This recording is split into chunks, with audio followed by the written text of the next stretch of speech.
Aloha, friends and neighbors. Roland Frost here, Kona astrologer. Lucky we live Hawaii. We're going to take a look at the sky, and what's happening in the sky mirrors what's down here on Earth. And we're going to check out the last week in June, day by day for you, so that you can plan your week ahead and know when to hold them and when to, how's the saying go? Anyway, important things going on. Well, there's a new moon, June 27th at 6 degrees of Cancer, trines Neptune, puts Neptune back in, last week was the spiritual show, huh? But Neptune's still smiling pretty strong here, even though I didn't draw him real big. So let's get on with it. What's coming up day by day for you? Well, I've drawn up a chart for you. Here it is.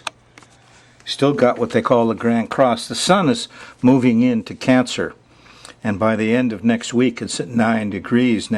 A week from your Sunday, that's where the whole mess started with Mars at 9 degrees, and the week after that will indeed be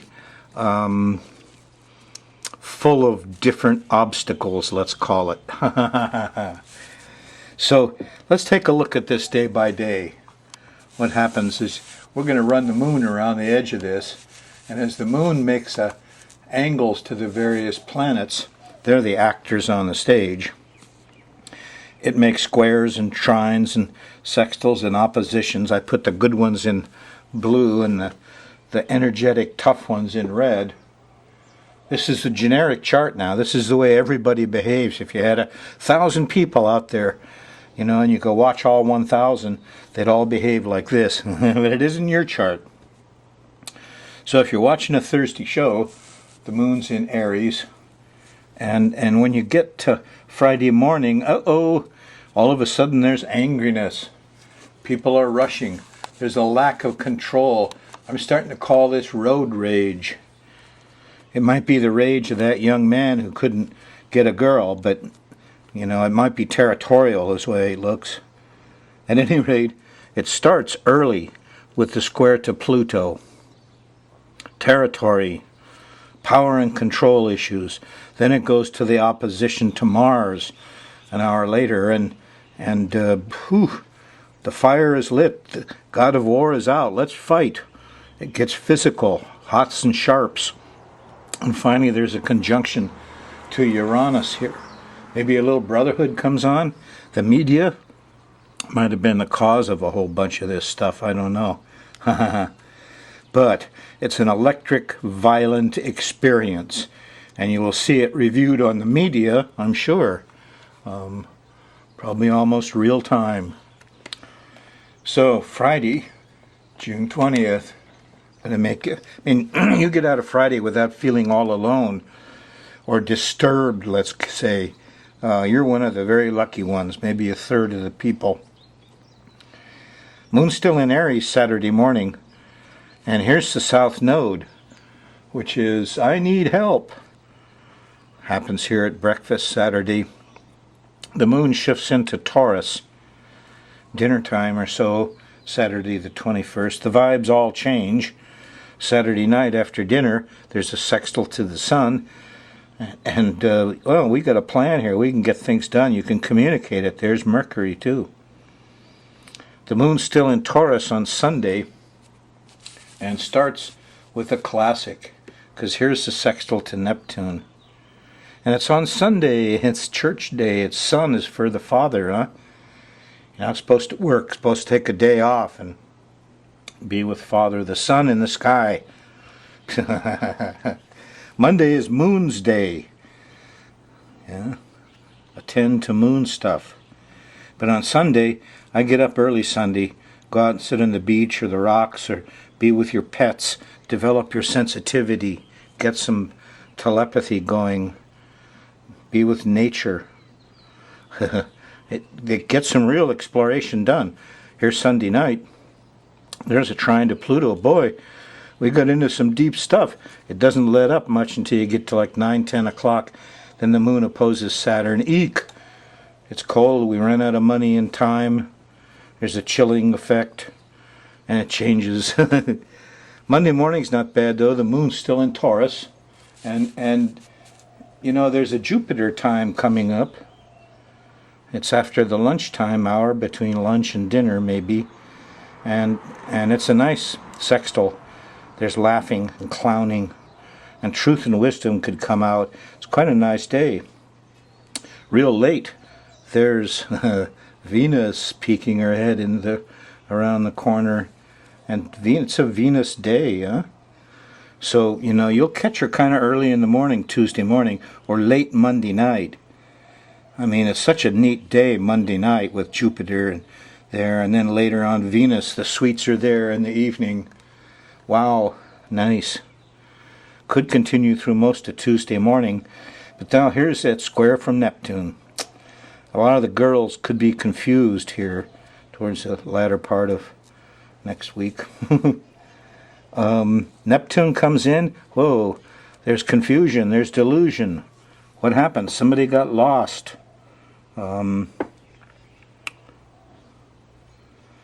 Continues through Tuesday night.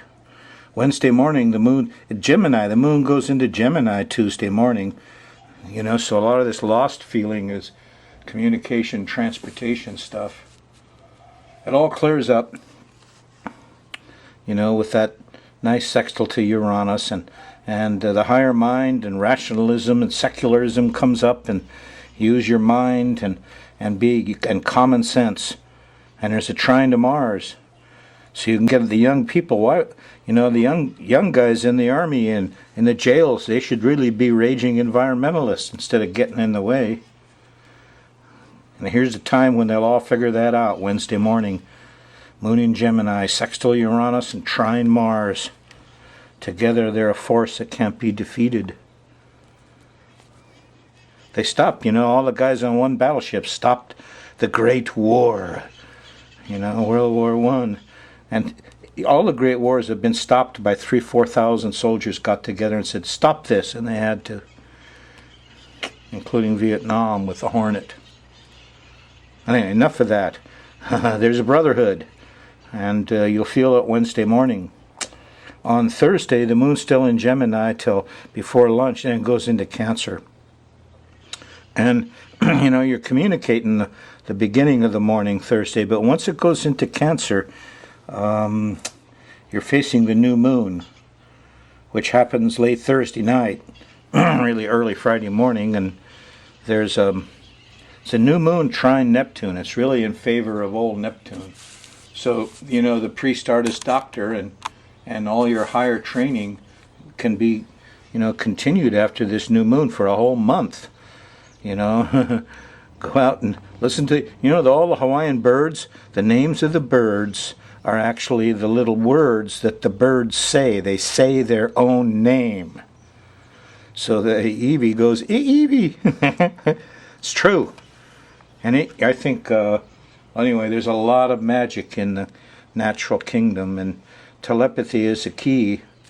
And talk to dogs and cats, and talk to cats with your eyes. Make your eyes little slits, you know, and they love you. You make them real big, you scare them. Say to your dog, sit, and he won't sit, but you say sit and have a picture in your head. Telepathically send him that picture. He'll see the picture and he'll sit. It's not the words, it's the telepathy picture. Try it on a dog. Anyway, it's nice Thursday. You know, it says there's a whole month when we can understand Neptune and the ocean and the fisheries and some of the religious effort that people go through. Sensitivity training. The Dalai Lama says, develop your compassion. That's what Neptune has. So there it is, late Thursday night about midnight, the trine to Neptune. You'll be still feeling it through Friday morning, but gee, here's the glitch. The moon's in Cancer. It's going to oppose Pluto. Power and control issues. Friday morning squares Uranus. And we all feel alone, and the technical things failed. And there's a square to Mars. We've lost our temper. We're having fires and fights again. Young guys are blowing everything up. Ugh. Another terrible Friday on the Grand Cross. if Mars is going to leave there, it's not going to stay there forever. But, you can see that Mars goes up to 18 here at the end of next week. But Uranus is still up to 16. The Sun at the end of your next week, the Sun's at 9, Pluto's at 13, Mars at 14, Uranus at 16. The Grand Cross has really powered up with the Sun there. So you're going to see some things you'll remember here on Friday. It's a good time to stay off the road. Don't fight. Ask yourself what you're protecting. Try to keep a little brotherhood going, hard as it may be on Friday night. Saturday, in the middle of the day, here's a conjunction to Jupiter. And that can, lightning bolts of truth can happen here. And especially after the lessons we learned on Friday. If you're going to use electricity, keep one hand in your pocket. Fires, hots. Well, Moon in Cancer, yeah? After it hits Jupiter, we're laughing and clowning a little bit in the middle of Saturday, the 28th of June. And as you go into Sunday, the Moon changes into Leo. It feels very much different. It starts to get sexy. In the afternoon, here's a nice sextile to Venus. Yeah? And here's a trine to Uranus. And here's a sextile to Mars early Monday morning. So it looks like it's all about the young folks getting together, have the spirit of the revolution here and the environmentalists. And here's Romeo and Juliet saying, yeah, we want good environmental laws. We want freedom and equality, and we're all in brothers and sisters. Hooray! This is Sunday. Did I read too much into that? Maybe. Anyway, I hope you see some of it.